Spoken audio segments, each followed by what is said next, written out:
पिछले हफ्ते हमने देखा था मस्जिद अक्सा की और फ़लस्तीन की तकरीबन तारीख पर हमने नज़र डाली थी।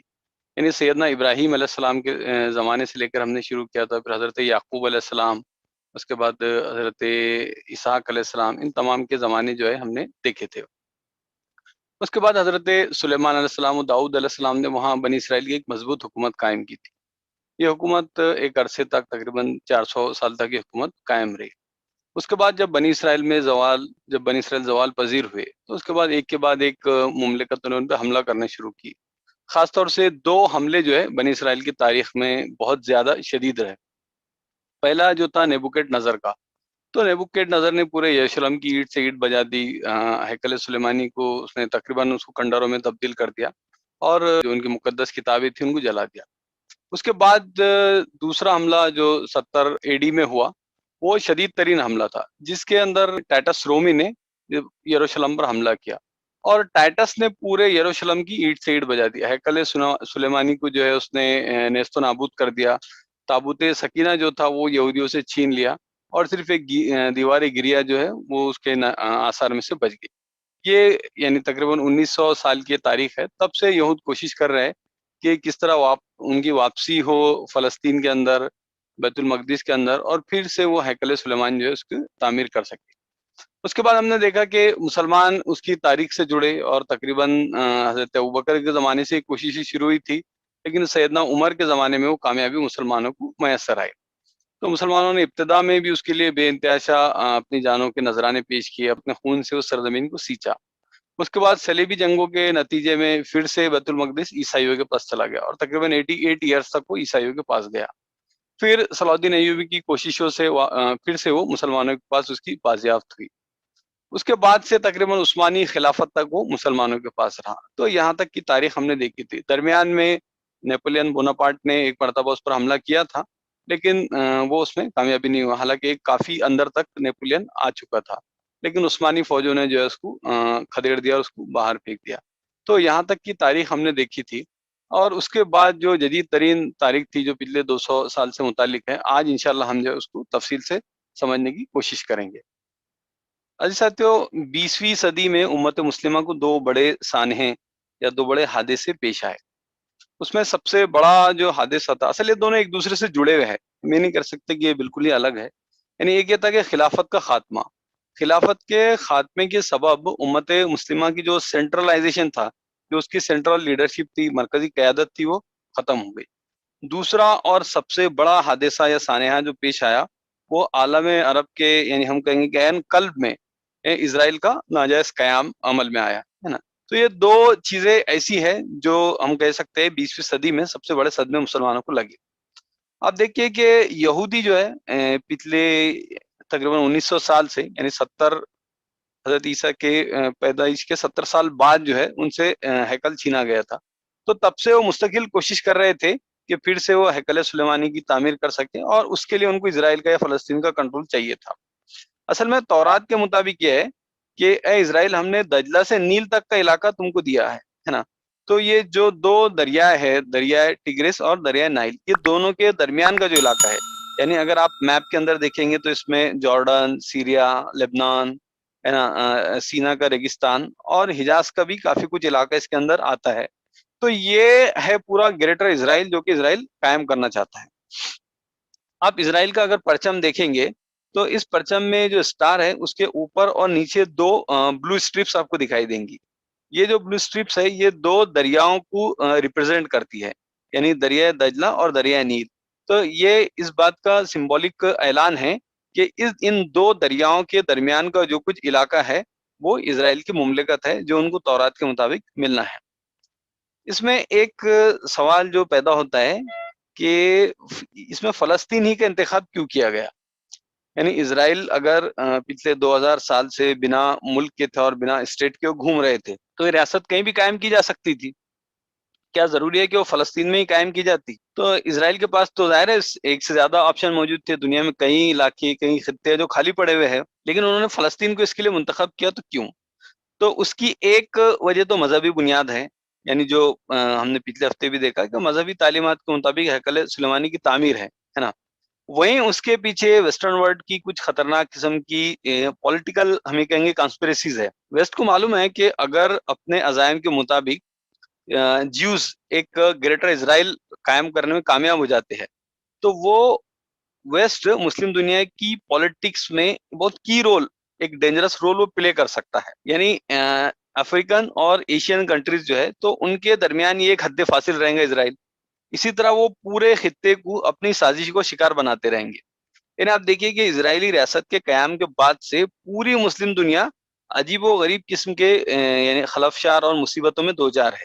ये एक बहुत ही डिटेल मौजू है, यहाँ आज वो हमारे डिस्कशन का मौजू नहीं है। लेकिन ये कि वेस्टर्न वर्ल्ड के क्या इंटरेस्ट है, तो वेस्टर्न वर्ल्ड में क्रिश्चियंस के भी थोड़े उसमें इंटरेस्ट है, रिलीजियस इंटरेस्ट और पॉलिटिकल इंटरेस्ट भी है, जैसे कि मैंने बताया। जब से इसराइल का कयाम हुआ है, तो उसके बाद से वेस्ट जो है मिडिल यानी एशियन कंट्रीज में काफी की रोल प्ले कर रहा है।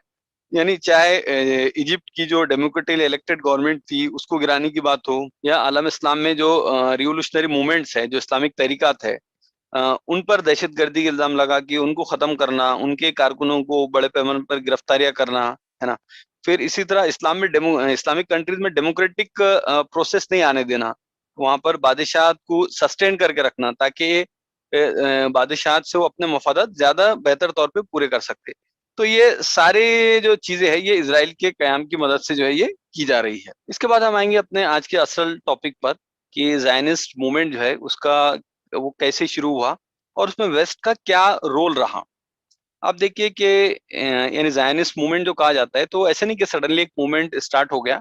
कोई भी मूवमेंट स्टार्ट होने से पहले उसके लिए बहुत सारे लोग अलग-अलग कोशिशें करते हैं। जैसे अगर हिंदुस्तान में हम देखें, तो ऐसा नहीं है कि आरएसएस सडनली बन गई 1925 में और उसने एक इनकलाब ला लिया।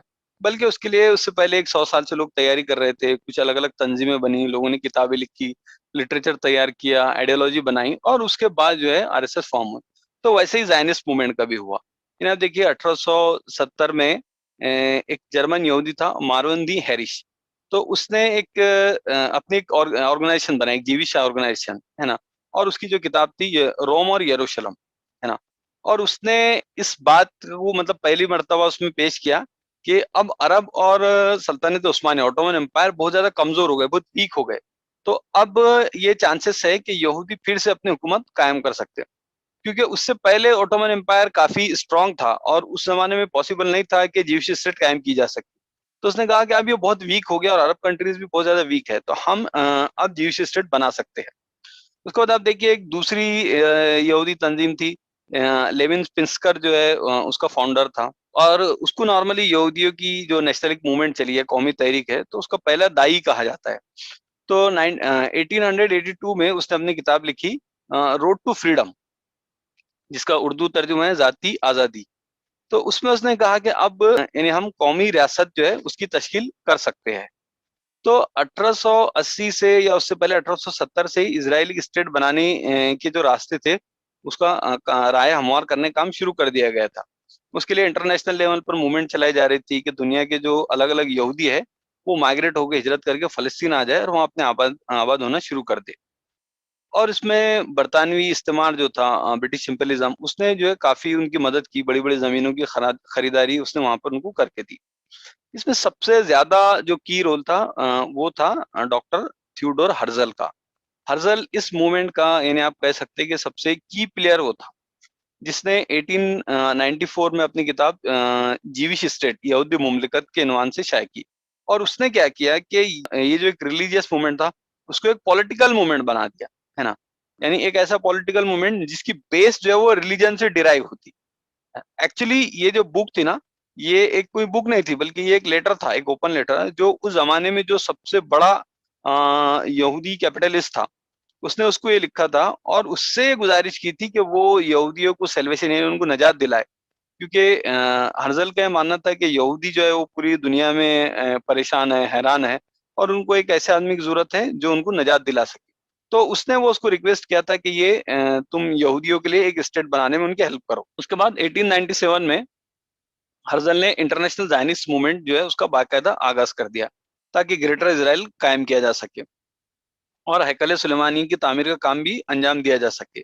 उसके लिए उसने स्विट्जरलैंड में बॉल कॉन्फ्रेंस मुनक्कद की, जिसमें फ़लस्तीन समेत तकरीबन दुनिया के 98 कंट्रीज़ के लोग शामिल हुए।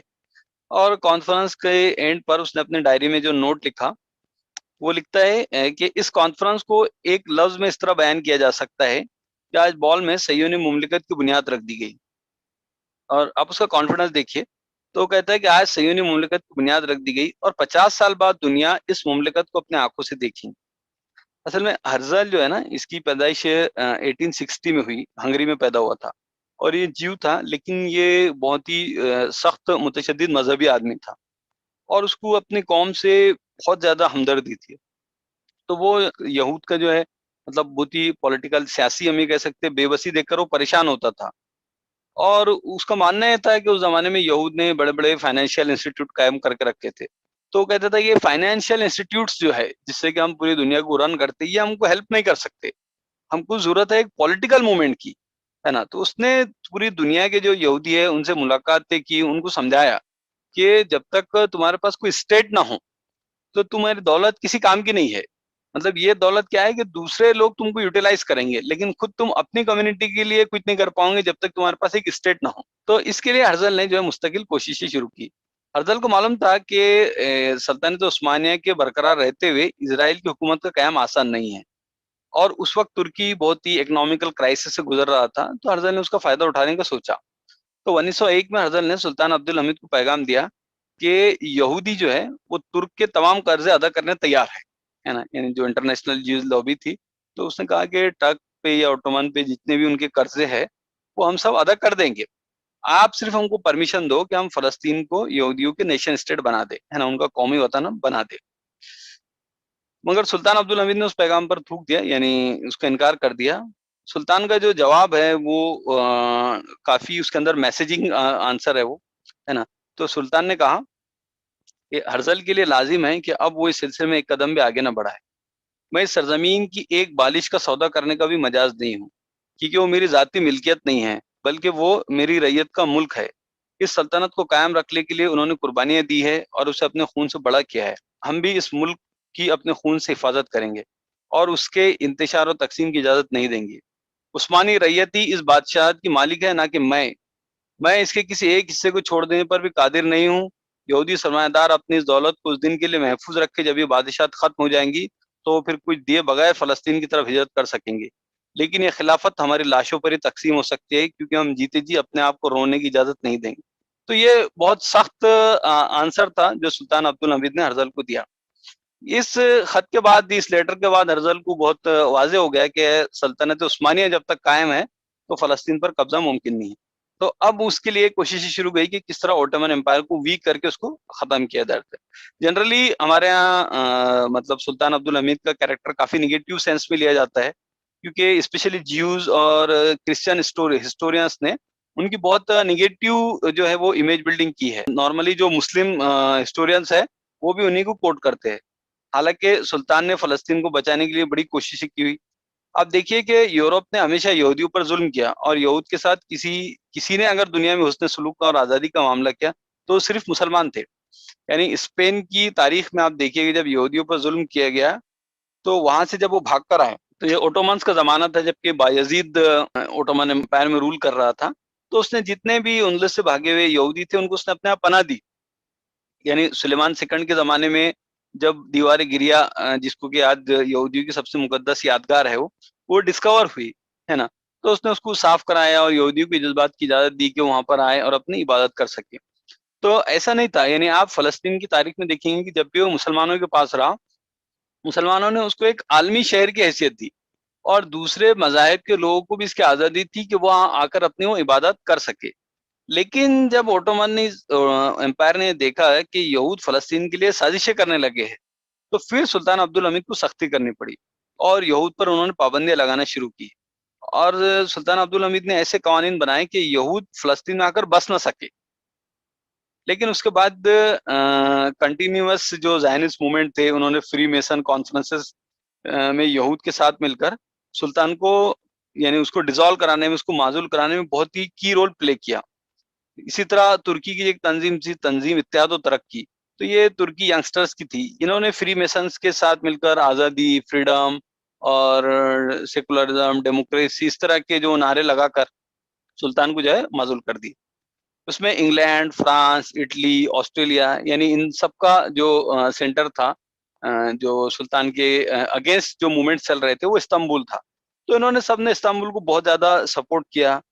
इसके बाद तुर्क नौजवानों और अरब हुक्मरानों ने भी अलाइड फोर्सेस का साथ दिया और इन सब ने मिलकर सुल्तान अब्दुल हमीद को माजूल कर दिया। यानी आप देखिए इसमें एक थोड़ा यानी ड्रामेटिक स्टोरी भी है कि सुल्तान ने यानी हर्जल ने जब सुल्तान को पैगाम भेजा था, तो जिस शख्स के हाथ उसने पैगाम भेजा था उसका नाम था कर्रासो आफंदी। ये सालमेह का यहूदी बाशिंदा था और ये एक्चुअली उन लोगों में से था जो स्पेन से निकाले जाने के बाद तुर्की में आबाद हुए थे। यानी वो तुर्की सिटीजन होने के बावजूद उसने ये हिम्मत की कि जो ओटोमन एम्पायर का जो रूलर था वो उसके दरबार में पहुंचकर फलस्तीन को यहूदियों को हवाले करने का मुतालबा पेश कर रहा है ना। बल्कि इस पर ही बस नहीं, उसने सुल्तान अब्दुल हमीद का जवाब सुनकर हर्जल की तरफ से उनको साफ साफ ये धमकी दी कि बहुत जल्द तुम इसका बुरा नतीजा देखोगे। और उसके फौरन बाद ही सुल्तान अब्दुल हमीद की हुकूमत का तख्ता लौटने की साजिशें शुरू हो गई और 7 साल के अंदर जो है तो वो साजिशें कामयाब हो गई और इस मंजिल पर पहुंच गई कि सुल्तान अब्दुल हमीद को माजूल कर दिया। यानी और इस मौके पर जो सबसे इबरतनाक वाक़या पेश आया वो ये था कि 1908 में जो 3 आदमी सुल्तान की माजूली का परवाना लेकर उनके पास गए थे, तो उनमें 2 तो तुर्क थे और तीसरा आदमी वही हाकाम आफंदी था, जिसके हाथों हर्जल ने फलस्तीन को यहूदी के हवाले करने का मुतालबा सुल्तान के पास भेजा था।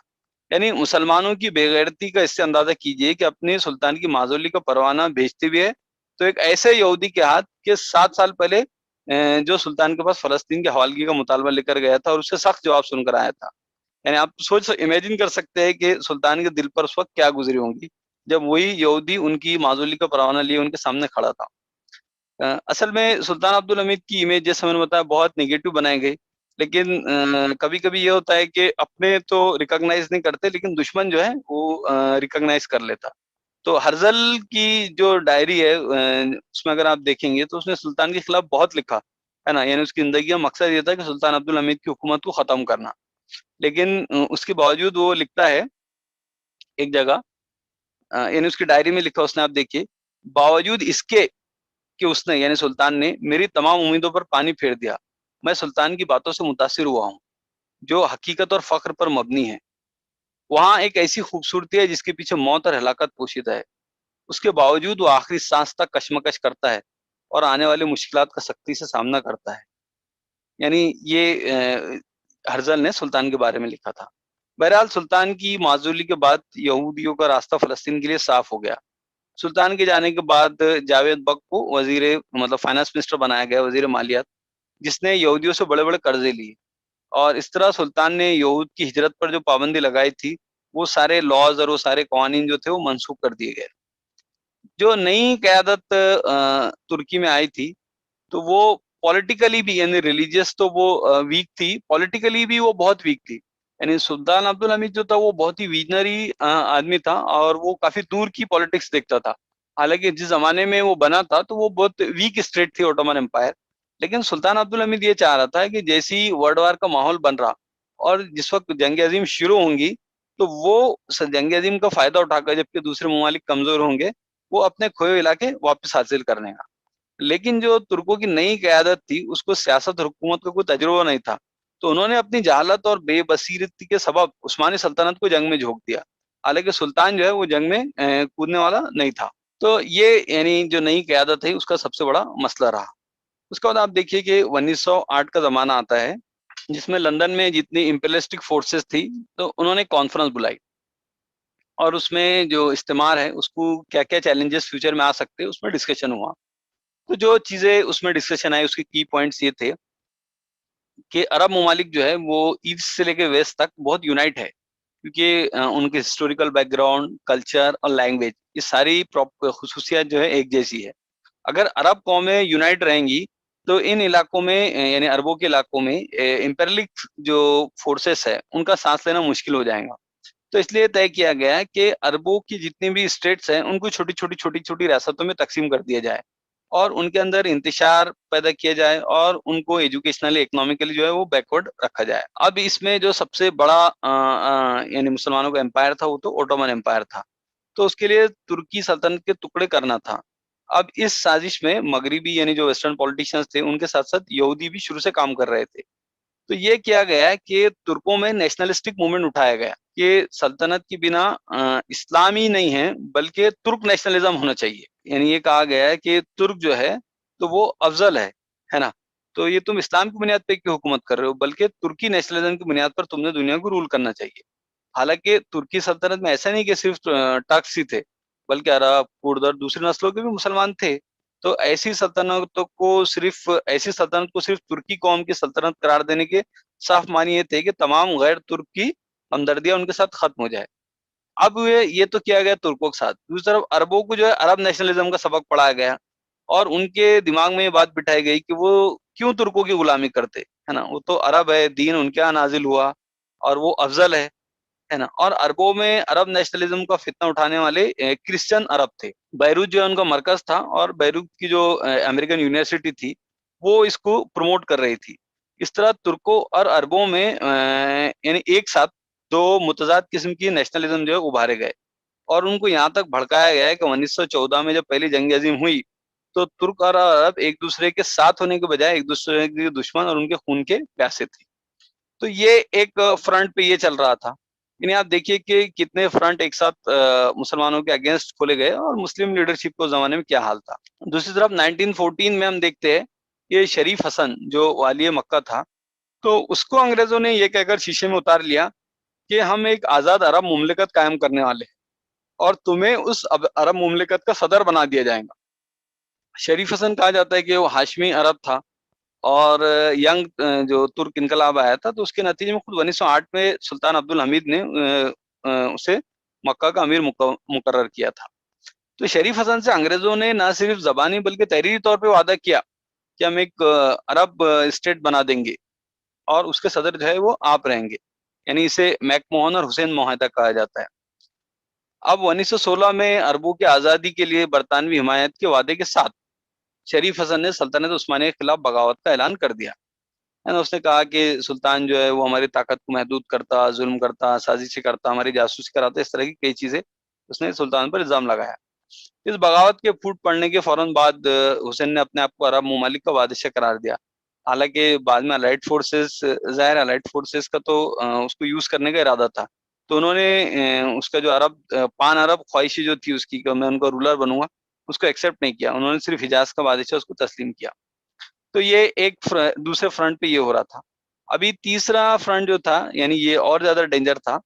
यानी 1916 को ब्रिटिश और फ्रांस है ना, फ्रांस, ये दोनों के दरमियान एक बहुत ही खुफिया मुआहदा, साइकोस पिकपुट इसको कहा जाता है, जिसमें दोनों ममालिक ने फर्स्ट वर्ल्ड वॉर के बाद और जब उनको लग रहा था कि अभी ओटोमन एम्पायर खत्म होगा तो उसके बाद क्या सिचुएशन रहेंगी, तो ये उन्होंने डिस्कशन किया। यानी आप देखिए कि जो मुस्लिम हुकूमत थे उनको किस तरह आपस में खुफिया मुआहदा करके बांट रहे थे। तो ये कहा गया है कि जॉर्डन, इराक और हैफा के गिर्द जो मुख्तलिफ इलाके हैं वो ब्रिटेन को दिए जाएंगे। फ्रांस को जो eastern and western Turkey part है वो देंगे। इराक का उसको हिस्सा मिलेगा, सीरिया और लिबनान ये फ्रांस को मिलेगा और दोनों को आज़ादी रहेंगी कि वो अपने इलाके कितनी भी हद तक बढ़ा सकते हैं। बाद में उसको इटली और रूस को भी इन मुआहदों में शामिल किया गया। रूस को आर्मीनिया और कुर्दिस्तान दिए गए जबकि इटली को कुछ जजायर दिए गए। और इसमें जो सबसे की यानी आज के हमारे डिस्कशन से रिलेटेड जो टॉपिक है वो ये तय पाया कि फ़लस्तीन का क्या होगा, तो कहा गया है कि ये यहूदियों का कौमी वतन होगा।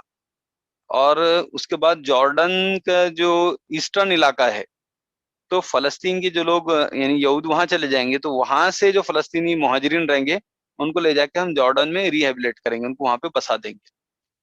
अब आप देखिए कि ये कितनी हैरत की बात है कि ये मुआहिदा एक तरफ तो वो शरीफ हसन से कह रहे हैं कि हम तुमको बना देंगे वाली यानी अरब अरब मुमलिकत का सरबराह, दूसरी तरफ जो है ये कह रहे हैं कि यहूदियों को फ़लस्तीन दे देगी। अब इसमें हैरत की बात यह है कि शरीफ हसन को अंग्रेजों की इस धोखेबाजी का इल्म हो गया, है ना? यानी दौलत उस्मानिया की ज़वाल से पहले जो सीरिया का गवर्नर था जमाल पाशा, तो उसने ये बात उसको बता दी थी कि ये ऐसा ऐसा मुआहिदा हुआ है। दूसरी तरफ ये हुआ कि रशिया जो खुद इस मुआहदे में शामिल था, तो रशिया में रिवॉल्यूशन आ गया, बाल्शेविक इनकलाब। तो उसके बाद जो रूसी लीडर थे वो इस मुआहदे से अलग हो गए, और उन्होंने ये किया कि उन्होंने ये बात शरीफ हसन को बता दी कि ये लोग तुम्हारे साथ धोखा करने वाले हैं। इसके बाद ओटोमन एम्पायर ने शरीफ हसन के सामने पेशकश रखी कि अगर वो बरतानिया से अपना मुआहदा तोड़ लेता तो ओटोमन शरीफ हसन की क़यादत में अरब ममालिक को मुकम्मल सॉवरेनिटी देने की इख्तियारात देने के लिए तैयार है। लेकिन शरीफ हसन ने इस पेशकश को ठुकरा दिया, क्योंकि शरीफ हसन का यकीन जो है वो बरतानवी जो वजीर दाखिला था बिलफोर, उस पर सबसे ज्यादा था। तो बिलफोर उसको यकीन दिलाता रहा है कि ये सब अफवाहें हैं, ये झूठी खबरें हैं, ये रशिया और दूसरे जो तुम्हारे दुश्मन हैं फैला रहे हैं। तो शरीफ हसन का बहरहाल उस पर ऐसा ईमान था कि उसने किसी भी बात को सुनकर गवारा नहीं किया, और उसने बिलफोर के वादे पर यकीन रखा। यानी फर्स्ट वर्ल्ड वॉर में जो है ना, इनिशियली यहूदी ये चाहते थे कि वो जर्मन से टाई अप करे, लेकिन जर्मनी के इत्तेहादियों में उस वक्त तुर्की था, तो ये उनके लिए मुमकिन नहीं था। तो उसके बाद उन्होंने ब्रिटेन से जो है ये मुआहदे किए। तो उन्होंने ये किया, यानी जीविश ये ज़ायनिस्ट मूवमेंट का प्रेसिडेंट उस जमाने में डॉक्टर वाइसमैन था। तो वाइसमैन ने इंग्लैंड की जो गवर्नमेंट है उसको ये यकीन दिलाया कि जंग में तमाम दुनिया के यहूदियों का सरमाया, यानी यहूदियों के पास दुनिया में हमेशा से पैसा रहा है, तो दुनिया के तमाम यहूदियों का सरमाया, उसी के साथ उस जमाने में चूंकि यहूदी हमेशा से ज़हीन रहे, तो उनके बड़े बड़े साइंसदान थे जिनकी बड़ी इजादात थी। तो उसने कहा कि और तमाम दुनिया के यहूदियों का दिमाग और उनकी सारी कुव्वत, काबिलियत वो इंग्लैंड और फ्रांस के साथ आ सकती है, अगर आप हमको ये यकीन दिला दे कि फतेहयाब होने के बाद फ़लस्तीन को यहूदियों का कौमी वतन बना देंगे। तो आखिरकार 1917 में अंग्रेज़ी हुकूमत ने से उसने वो मशहूर परवाना हासिल कर लिया, जिसको ऐलान बिलफोर के नाम से जाना जाता है ना? यानी बिलफोर ने ये ऐलान कर दिया कि उसके बाद हम इनका कौमी वतन यहूदियों को फ़लस्तीन में बना देंगे। तो अब ये देखिए, यानी अंग्रेज़ों की क्या कहेंगे हम बेईमानी, ये उसका शाहकार है। यानी एक तरफ वो अरबों को यकीन दिला रहे थे कि हम अरबों की एक सॉवरेन स्टेट बना देंगे, और इस गर्ज के लिए उन्होंने शरीफ हसन को रिटर्न में कमिटमेंट दिया था, और इसी वादे की बुनियाद पर अरबों ने तुर्कों से बगावत करके फ़लस्तीन, इराक और सीरिया पर अंग्रेज़ों का कब्जा करा दिया। दूसरी तरफ वही अंग्रेज़ यहूदियों को बाकायदा रिटर्न में ये दे रहे थे कि हम फ़लस्तीन को यहूदियों का का कौमी वतन बना देंगे। यानी ये इतनी बड़ी बेईमानी थी कि जब तक अंग्रेज़ी कौम दुनिया में मौजूद है, वो अपनी तारीख पर से इस कलंक के टीके को नहीं मिटा सकेंगी। अब इस पर भी गौर कीजिए, मतलब फ़लस्तीन को यहूदियों को कौमी वतन बनाने की क्या मानी थी? यानी वो कोई खाली जगह, खाली ज़मीन थी जो पड़ी हुई थी कि जहाँ किसी को लाके आबाद किया जा रहा है। वहाँ 2 ढाई हज़ार बरस से एक कौम आबादी जो है पहले से चली आ रही थी, और ऐलान बिलफोर के वक़्त वहाँ यहूदियों की आबादी 5% से भी कम थी। तो ऐसे मुल्क के मुताबिक सल्तनत बरतानिया का वज़ीर ख़ारजा रिटर्न में ये स्टेटमेंट दे रहा है कि एक कौम के वतन में दूसरे कौम का वतन बना दिया जाएगा, जो दुनिया भर में पिछले 1900 साल से बिखरी हुई थी। इसका साफ मतलब ये वादा करना था कि हम तुम्हें मौका देंगे कि अरबों के जिस वतन पर हमने खुद अरबों की मदद से कब्जा किया है, उसी से तुम उन अरबों को निकाल बाहर करो और उनकी जगह जो है अपने अफराद को लाके बसा करो। यानी इस पर सबसे अच्छा कमेंट जो किसी ने किया वो ये है कि बिलफोर ने वो उस जमीन के मुतालिक वादा किया जो उसकी कभी थी ही नहीं, और अपनी डायरी में वो लिखता भी है कि हमें फ़लस्तीन के मुतालिक कोई फैसला करते हुए वहाँ के बाशिंदों से कुछ पूछने की ज़रूरत ही नहीं है। सह्यूनियत हमारे लिए उन 7 लाख अरबों की ख्वाहिशात और तासुबात से बहुत ज़्यादा अहमियत रखती है जो इस कदीम सरज़मीन में उस वक़्त आबाद है। तो ये यानी ऐलान बिलफोर जो है हो गया। उसके बाद आप देखिए 1880 से लेकर 1917 तक, यानी ये 37 ईयर्स का हमने देखा। तो अब यहाँ से लीग ऑफ नेशन का कैरेक्टर शुरू होता है। जैसे आज यूनाइटेड नेशन है, तो इससे पहले लीग ऑफ नेशन थी जिसको मजलिस अक़वाम कहा जाता है। लीग ऑफ नेशन और उसके साथ 2 बड़ी सुपर पावर्स बरतानिया और फ्रांस। तो ये दोनों का रोल ऐसा था, बल्कि ये कोई आज़ाद रियासतें नहीं है, बल्कि ज़ायनिस्ट की एजेंट है। यानी 1922 में 1922 में मजलिस अक़वाम ने फैसला किया कि फ़लस्तीन को अंग्रेज़ों के मैंडेट में दे दिया जाए। यानी मैंडेट का मतलब ये है कि उसकी जो देख-रेख है वो अंग्रेज़ करेंगे। इस मौके पर फ़लस्तीन में जो सेंसस कराया गया था, तो उसमें जो मुसलमान अरब थे वो तकरीबन 7 लाख के करीब थे, और यहूदी जो है वो 82,000 थे, यानी 82,000 उनकी आबादी थी, और 70,000 के करीब ईसाई थे। यानी ईसाई और यहूदी दोनों मिलाकर 1.5 लाख थे, जबकि 7 लाख के करीब मुसलमानों की वहाँ आबादी थी। अच्छा, ये आबादी भी वहाँ इसलिए थी कि काफ़ी अरसे से यहूदी वहाँ धड़-धड़ आकर आबाद हो रहे थे।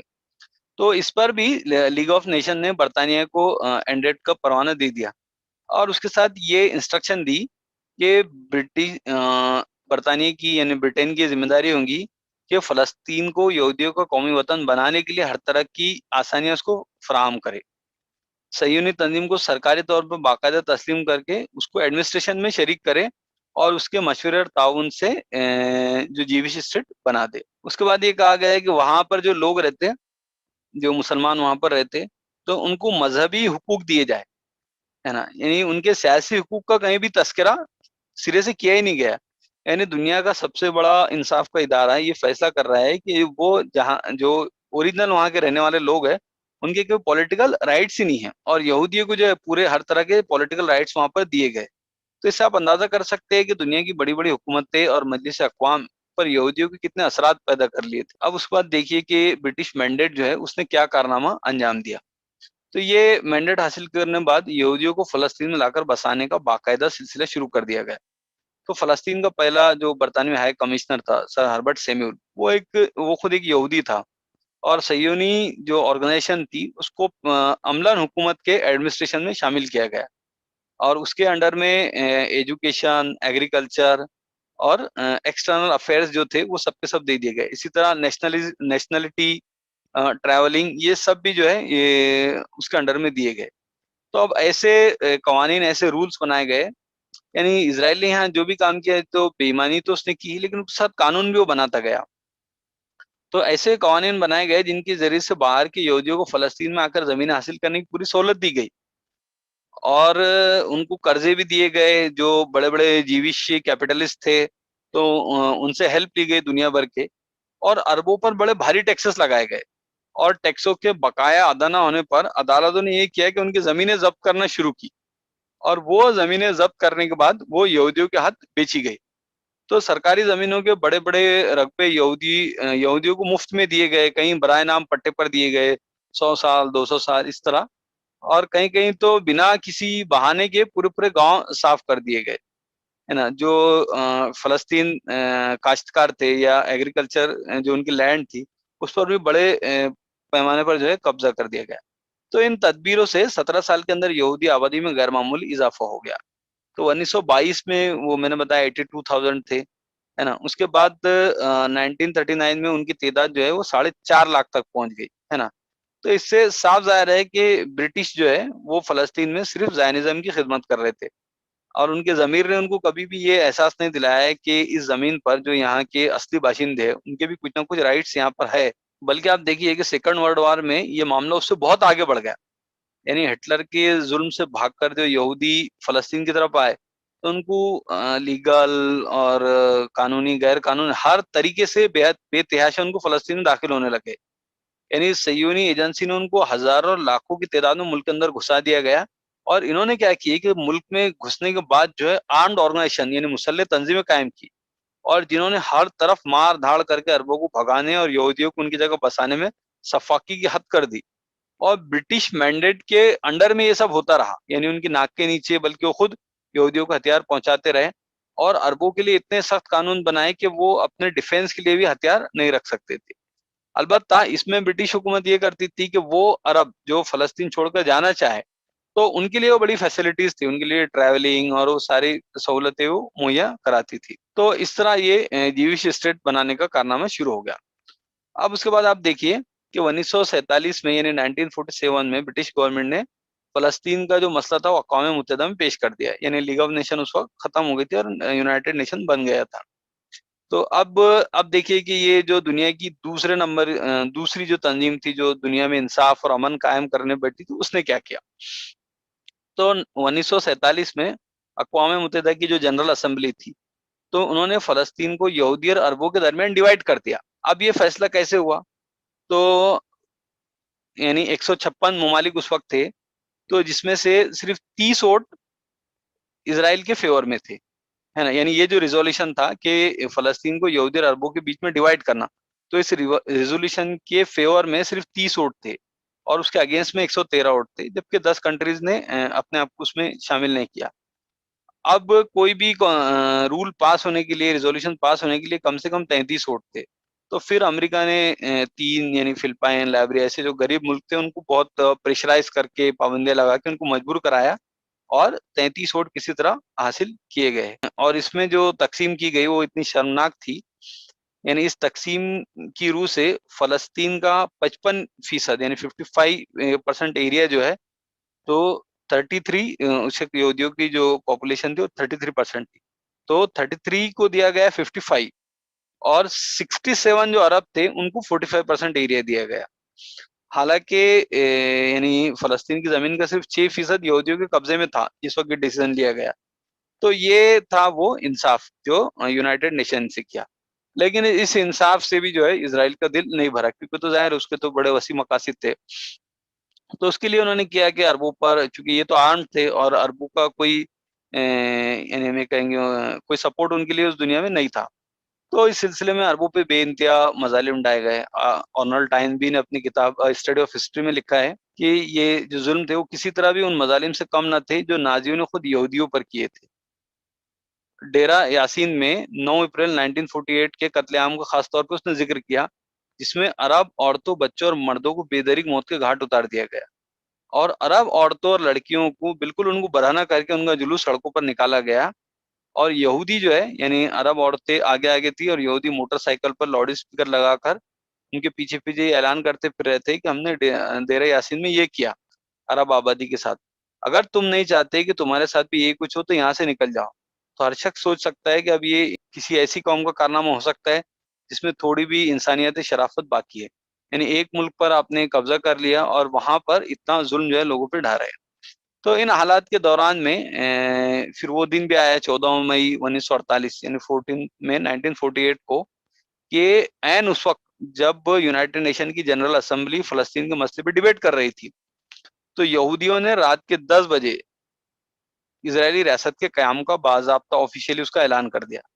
और ये ऐलान करते ही सबसे पहले अमेरिका और रूस दोनों ने आगे बढ़ के उसको तस्लीम कर लिया।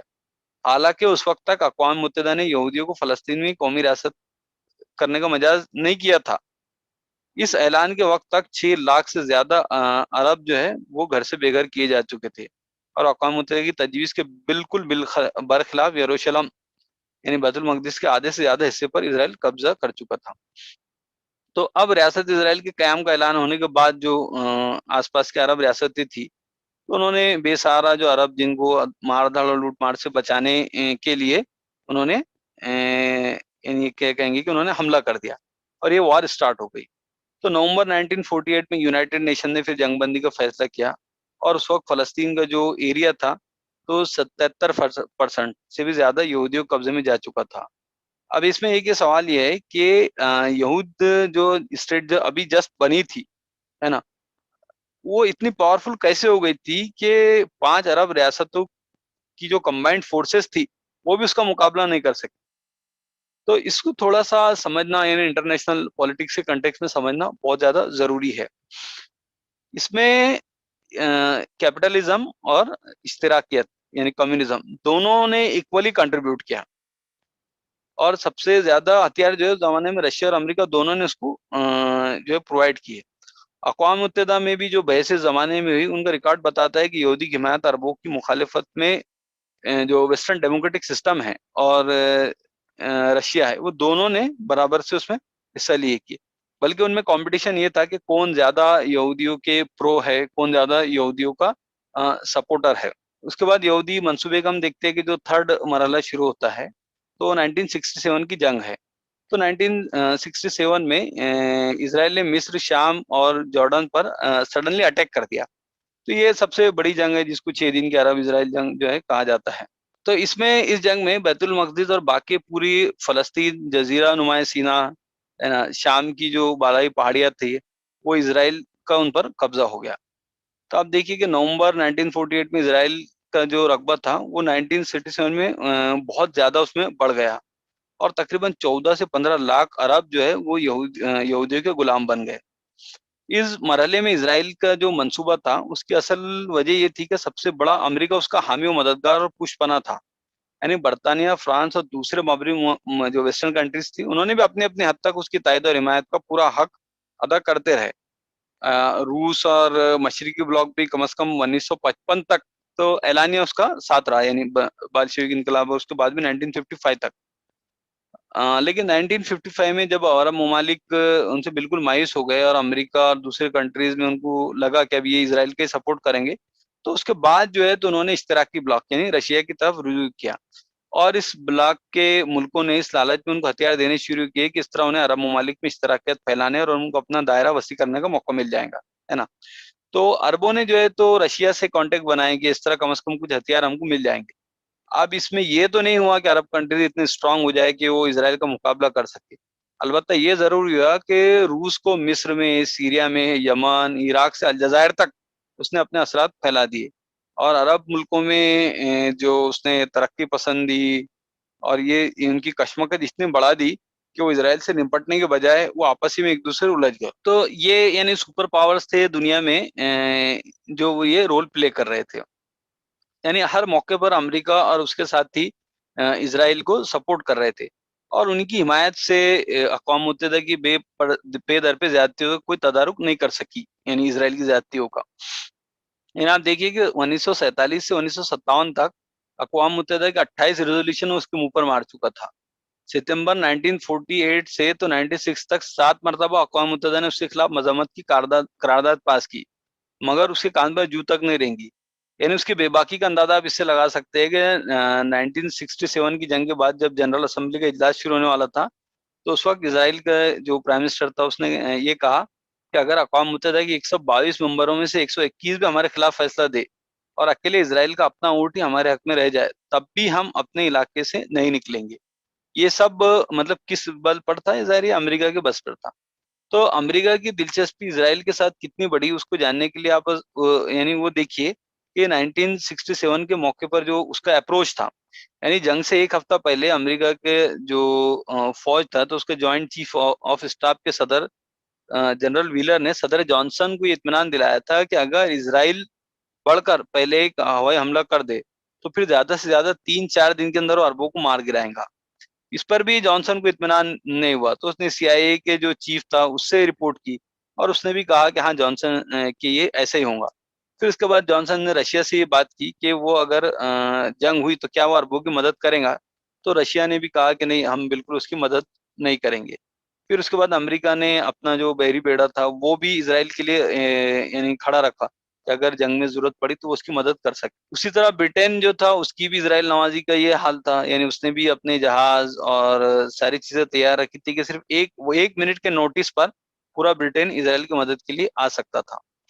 तो इतनी दिलचस्पी अमेरिका और इसराइल को क्यों थी? एक तो जो पॉलिटिकल हालात थे उसकी वो भी वजह थी, और एक दूसरा जो इमाम मौदूदी ने कोट किया है कि एक किताब जो ज़माने में लिखी गई, तो जिसमें ये कहा गया जब इज़राइल ने अपनी रियासत का ऐलान किया और 67 की जंग में जीता, तो बैक आफ्टर 896 ईयर्स, यानी 1896 बरस के बाद वापसी। अब ये सवाल है कि यहूद की वापसी तो 1900 साल के बाद हो रही थी, है ना? लेकिन 1896 साल बाद किसकी वापसी हो रही थी? तो ये क्रिश्चियंस की वापसी हो रही थी, ना कि यहूदियों की। तो उसके साफ मायने ये है कि इज़राइल के साथ अंग्रेजों की हमदर्दी में जो है तो जो सलेबी जज्बा था, जो क्रूसेडर्स का जो जज्बा था, वो भी था। और वो इस लड़ाई को सिर्फ एक पॉलिटिकल लड़ाई नहीं समझ रहे थे, बल्कि वो उसको एक रिलीजियस लड़ाई के तौर पर ले रहे। तो इसी तरह रूस जो था वो अरबों की दोस्ती का दम भर रहा था कि मैं तुम्हारे साथ हूँ। लेकिन जिस सुबह को मिस्र के हवाई अड्डों पर इज़राइल का हमला होने वाला था, तो उसकी रात को रूस ने, जो उनका सदर था नासिर, उसको इत्मीनान दिलाया कि कोई हमला होने वाला नहीं है ना? और तुम बेफिक्र रहो। और फिर हम देखते हैं कि एक ही हमले में जो है इनके जहाज एक साथ तबाह कर दिए गए। तो ये पूरी हिस्ट्री रही और इस तरह जो है तो इज़राइल ने एक के बाद एक जंग करके अपनी आबादी बढ़ाती गई। यानी इसमें अरब इज़राइल जो जंगें हुई, मैं उसका डेटा आपके सामने रखूँगा, तो इससे हमारे सामने बात तो वाज़ेह होंगी कि इज़राइल कैसे एक के बाद एक जो है फ़लस्तीन में अपना इक़्तिदार बढ़ाता रहा। यानी आप देखिए कि पहली जो जंग हुई 1948 को, यानी जब 14 मई को इज़राइल ने अपनी रियासत के क़याम का ऐलान कर दिया, तो जिससे अरब पड़ोसी के साथ उसकी जंग छिड़ गई। लेकिन अरब फ़ौजों को यहूदी अफ़वाज के सामने अपनी नातजुर्बाकारी, उनका लैक ऑफ इन्फॉर्मेशन, अनऑर्गेनाइज़्ड, ये सारे चैलेंजेस थे। तो जिसकी वजह से पूरी अरब फ़ोर्सेस जो इज़राइल के सामने हार गई और यहूदी फ़ौज ने इज़राइल के क़याम का बाज़ाब्ता ऐलान कर दिया। उसके बाद इज़राइल ने 77 जो परसेंट एरिया है फ़लस्तीन का, वो अपने कब्ज़े में ले लिया और 8 लाख फलस्तीनियों को बेघर होने पर मजबूर कर दिया। यानी उस वक़्त फ़लस्तीन की जो मुकम्मल आबादी थी 14 लाख थी। उसमें से यानी 585 बस्तियाँ आबादियाँ ऐसी थी, जिनमें से 478 को इज़राइल ने मुकम्मल तौर पर तबाह कर दिया था। 34 बड़े कत्लेआम उस ज़माने में उसने किए और ये कोशिश की कि फ़लस्तीन को यानी जो अरब आबादी है उसको सफ़े-हस्ती से मिटा दिया जाए। उस जंग के बाद फ़लस्तीन का जो वेस्टर्न पार्ट था, वो जॉर्डन को दिया गया। गज़ा पट्टी का जो इलाका था, वो मिस्र को दिया गया। और इसके बाद 1949 में इज़राइल को यूनाइटेड नेशन की मेंबरशिप मिल गई। अरबों के पास सिर्फ वेस्ट बैंक और गज़ा पट्टी रह गई। फिर उसके बाद 1956 में एक बड़ी जंग हुई, जब जमाल अब्दुल नासिर के ज़माने में मिस्र ने उसने जब नहर स्विस को कैनाल्स को जब नेशनलाइज़ किया, तो उसके बाद बर्तानिया, फ्रांस और इज़राइल तीनों ने मिलकर उस पर हमला कर दिया और इज़राइल ने सुएज़ कैनाल तक इज़राइल पहुँच गया था। लेकिन बाद में अमेरिका के दबाव के तहत वो वापस आ गया। तो इसमें उसने कोई लैंड कॉन्कर नहीं की, लेकिन ये एक बड़ी जंग थी। उसके बाद सबसे बड़ी जंग जो मैंने बताया वो 1967 की भयानक जंग थी, जिसमें इज़राइल ने सडनली सीरिया, इजिप्ट और उर्दून पर हमला कर दिया। तो अरब ममालिक की जानिब से अदम संजीदगी के नतीजे ये हुए कि चंद दिनों के अंदर इज़राइल की फ़ौज ने अरबों को पूरी तरह शिकस्त दे दी और पूरे फ़लस्तीन पर जो है उनका कब्ज़ा हो गया, है ना? यानी मगरिबी किनारा और गज़ा पट्टी जो उससे पहले इज़राइल के पास नहीं थी, वहाँ भी इज़राइली परचम लहरा दिया गया। इसी तरह गोलान की पहाड़ियाँ यानी सीरा की और मिस्र का जो डेज़र्ट का इलाका था, सीनाई इलाका, वो भी इज़राइल ने अपने कब्ज़े में ले लिया। उसके बाद 22 अक्टूबर 1973 में मिस्र और शाम ने सीना और गोलान की पहाड़ियों पे इज़राइली फ़ोर्सेस पे हमला कर दिया। लेकिन ये जंग में कोई ज्योग्राफिकल चेंजेस नहीं हुए। इसी तरह 1982 में लेबनान वॉर हुई, जिसमें इज़राइल ने लेबनान पर हमला कर दिया और बेरूत को जो है चारों तरफ से घेर लिया, क्योंकि उस ज़माने में यासिर अरफ़ात और उनके साथी वहाँ छुपे हुए थे। तो फिर उनको वहाँ से निकलने पर मजबूर कर दिया गया। तो ये तकरीबन मैंने 5 जंगों का तज़किरा किया जो अरब और इज़राइल के ज़माने में हुई। तो ऐसा नहीं है कि ये सिर्फ़ 5 जंगें हुई, इसके अलावा कई दूसरी जंगें भी जो है दोनों के दरमियान छोटी-मोटी झड़पें भी होती रही। और ये हमने धीरे-धीरे देखा कि किस तरह मुस्लिम हुक्मरानों की यानी जो सियासी नाक़िबत अंदेशी और उनकी हालात सी कम फ़हमी, आपसी लड़ाई, इंतशार, अरब नेशनलिज़्म, टर्क नेशनलिज़्म और ये सारी चीज़ों ने मिलकर जो है तो इज़राइल को हमें कहेंगे कि फ़लस्तीन एक तरीके से तोहफ़े में दे दिया। तो यहाँ तक के हालात जो थे हमने वो कवर किए कि किस तरह इज़राइल जो है वो फ़लस्तीन पर काबिज़ हो गया। अब उसके बाद जो तीसरा हफ़्ता हमारे इस सीरीज़ का रहेगा यानी नेक्स्ट वीक, तो मैं इंशाल्लाह आपके सामने वो हालात रखूँगा कि जो इस्लामिक मूवमेंट्स है, उसके बाद जब वो उठना शुरू हुए हमास और दूसरी इस्लामी तहरीक, फिर खुद फ़लस्तीन के लोगों का क्या उसमें अप्रोच रहा। तो वहाँ से लेकर तो ताहाल वो जंग किस मरहले में पहुँच गई। तो इंशाल्लाह हम उस पर गुफ्तगू करेंगे। जज़ाकल्लाह।